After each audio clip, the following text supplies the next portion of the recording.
बेलपत्र, जरा ध्यान देना हो। ये बेलपत्र जो होता है,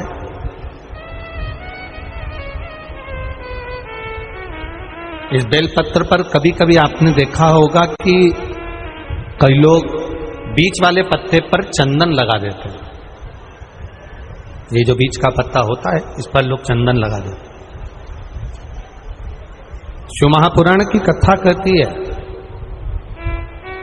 अगर भूलवश भी अनायास आपके पास बेलपत्र भी नहीं है, शिव जी का चढ़ा हुआ बेलपत्र भी अगर आपने उठा लिया और उठाकर उस बीच वाले पत्ते पर एक चावल का दाना रखकर भी आप भगवान भोलेनाथ को समर्पित कर रहे हो, तो ये समझ लेना कि तुमने महीना, 2 महीना, 4 महीना, 6 महीना, 8 महीने में, हम तो हमेशा कहते आए हैं, आज फिर कह रहे हैं, 1 महीना पूरा हो जाए जल चढ़ाते, 2 महीना पूरा हो जाए जल चढ़ाते, 3 महीना पूरा हो जाए, 4 महीने पूरे हो गए, 6 महीने पूरे हो गए, या आपका साल भर पूरा हो गया, प्रयास करा करो, एक बीच वाले पत्ते पर एक चावल का दाना रखकर शिव जी को समर्पित करना। क्यों? जो तुमने पूर्व में जल चढ़ाया है, वो चावल का दाना अक्षय, उसको अक्षत माना जाता है, अक्षय माना जाता है। मतलब तुमने अभी तक जो जल समर्पित करा है वो कभी समाप्त नहीं हो सकता, उसका पुण्य तुम्हारे खाते में चले गया, अब तुम उसको किसी को भी प्रदान कर सकते हो।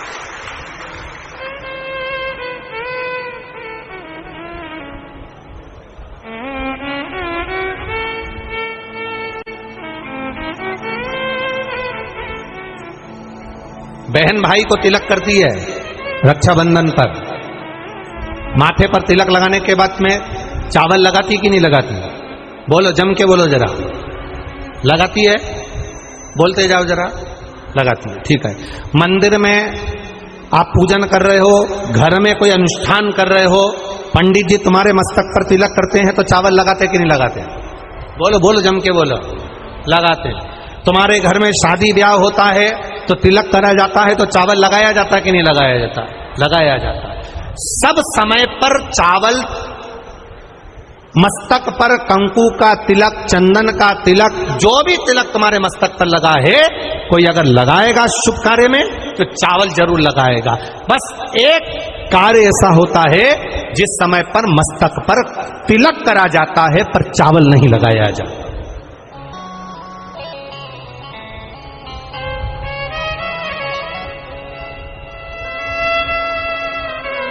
एक समय ऐसा होता है जिस समय तिलक करा जाता है पर चावल नहीं लगाया जाता।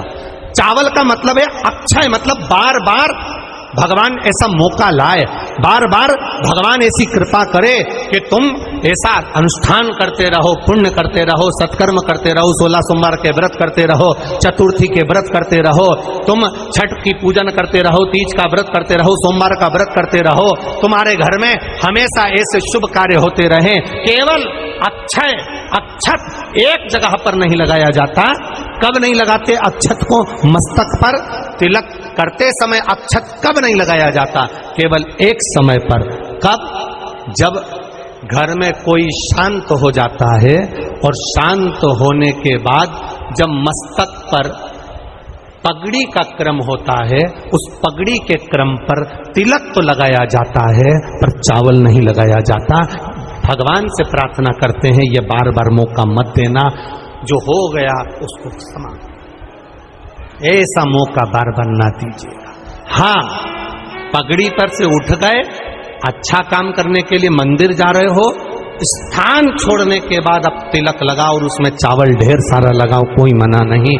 पर अक्षय, उस अक्षत की महत्वता को समझना कि उसको बारंबार प्राप्ति ना हो, ऐसे कार्य की प्राप्ति ना हो, अच्छे कार्य की प्राप्ति, श्रेष्ठ कार्य की प्राप्ति, शुभ कार्य की प्राप्ति। अगर मौका मिले तो एक बार भविष्य पुराण, और एक बार मौका मिले तो कुर्म पुराण, और एक बार मौका मिल जाए तो नंदी पुराण। ये 3 पुराणों का स्मरण करना, इसमें आपको अक्षत की महत्वता प्राप्त हो। भविष्य पुराण, कुर्म पुराण और नंदी पुराण, इन 3 पुराणों में आपको अक्षत की महत्वता प्राप्त होगी कि चावल की महत्वता क्या है। एक चावल का दाना जब अशोक सुंदरी वाली जगह पर चढ़ाया जाता है, एक चावल का दाना अशोक सुंदरी वाली जगह पर चढ़ाया जाता है। हम माताओं से हमेशा कहते हुए आए हैं, आज फिर निवेदन करेंगे, जिस माता के गर्भाशय में गांठ हो गई हो, जिस माता के गर्भाशय में गठान पड़ गई हो, एक पत्र आया है उसको भी ध्यान दें, फिर इसका वर्णन बताते हैं।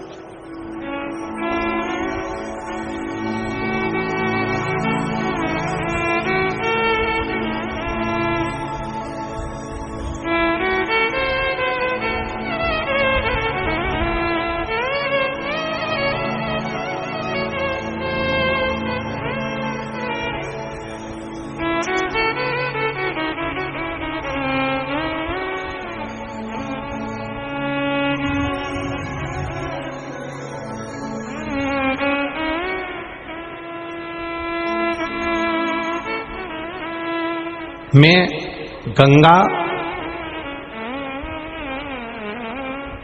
बारोसिया प्रीतनगर भोपाल से हूं। कहीं बैठी हो तो हाथ हिला सकती हूं। मैं गंगा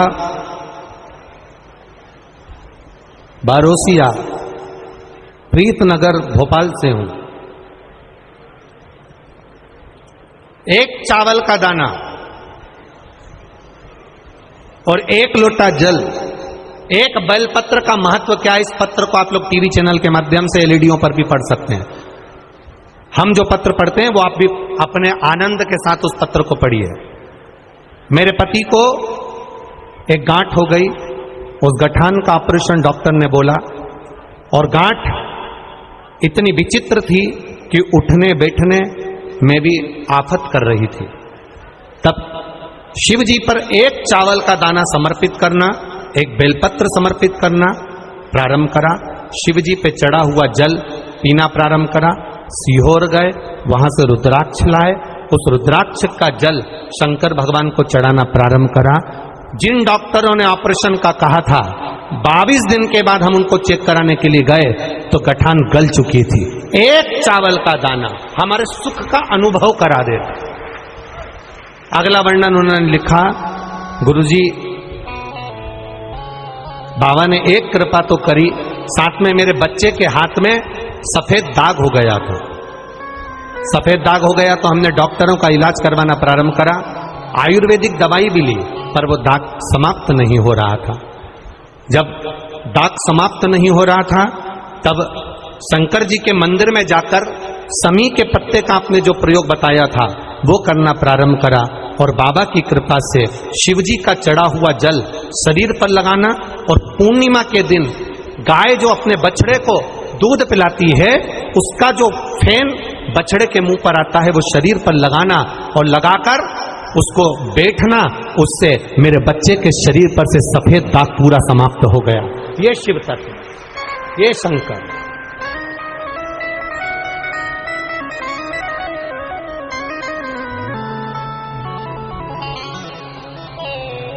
कौन कहे कि आपका सरकारी नौकरी ना लगेगी। मेरा बेटियों से और मेरे बेटों से निवेदन है, मेरे युवान बहन भाई से निवेदन है, ये कभी मत सोचना कोई तुमको अगर डरा दे कि बहुत मेहनत करना पड़ती है तब सीए निकलता है, लास्ट का सीए, फाइनल तो बड़ी मेहनत से होता है, इंजीनियरिंग की पढ़ाई तो बड़ी कठिन होती है, इसकी पढ़ाई तो बहुत कठिन होती है। अरे कलेक्टर का पद पाना कोई साधारण है, एसपी डीएसपी बनना कोई साधारण है, ये बनना कोई साधारण है। हम कहते हैं जो तुम्हारे सामने खड़े हैं वो भी तो बने हैं। जब वो बन सकते हैं तो तुम क्यों नहीं बन सकते हो? आपके परिश्रम में कमी मत आना, आपकी मेहनत में कमी मत आना, और आपके विश्वास में कमी मत आना। आपका भरोसा दृढ़ कर लो, मैं कर रहा हूं। आपकी बार मम्मी, मां, आपकी बार, ए महतारी, आपकी बार जो पढ़ाई करूंगा ना, मैं गारंटी देता हूं, मैंने शिवजी पे जल चढ़ाया, मैंने बेलपत्र चढ़ाई है, और अब मैं दिल से पढ़ाई करूंगा। अगली कथा में इसी छत्तीसगढ़ की भूमि में पंडाल में बैठकर मैं भी कहूंगा कि मेरी नौकरी लगी है। ये मेहनत तुम्हारी है, ये संघर्ष तुम्हारा, ये परिश्रम तुम्हारा, ऐसा कौन सा काम है जो आप नहीं कर सकते?